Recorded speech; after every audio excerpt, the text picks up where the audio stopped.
India का अस्तित्व नहीं, एमवीए की बैठक में प्रकाश अंबेडकर की दो टूक।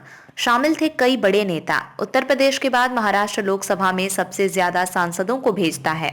ऐसे में महाराष्ट्र की सियासत केंद्र की सत्ता के लिए अहम हो जाती है। यही कारण है कि लोकसभा चुनाव से पहले सियासी पार्टियां अपने अपने समीकरणों को बैठाने में लगी हैं। बीआर अंबेडकर के पोते प्रकाश अंबेडकर की वंचित बहुजन अघाड़ी वीबीए के पास महाराष्ट्र में अच्छी पकड़ है। इस बार शिवसेना यूबीटी प्रमुख उद्धव ठाकरे उन्हें अपने खेमे में लाने के लिए उत्सुक नजर आए। शिवसेना यूबीटी के नेतृत्व वाली महाविकास अघाड़ी एमवीए में अंबेडकर की एंट्री तो हो गई, मगर उन्होंने इंडिया गठबंधन में हिस्सा लेने से इनकार कर दिया।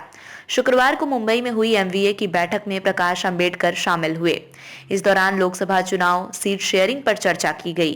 पहली बैठक के बाद प्रकाश अंबेडकर ने शिवसेना यूबीटी नेता संजय राउत और महाराष्ट्र कांग्रेस प्रमुख नाना पटोले के सामने इंडिया गठबंधन के अस्तित्व पर सवाल उठाया। उन्होंने कहा कि वो महाराष्ट्र में एमवीए को लेकर आशावादी हैं, लेकिन इंडिया अलायंस का हिस्सा नहीं है, क्योंकि उनकी अभी तक कांग्रेस के साथ कोई बातचीत नहीं हुई है। अंबेडकर ने कहा, मेरे मुताबिक इंडिया गठबंधन अब अस्तित्व में नहीं है। कांग्रेस समाजवादी पार्टी उत्तर प्रदेश में सीट बंटवारे पर असहमति को लेकर अपने अलग रास्ते पर जा रही है।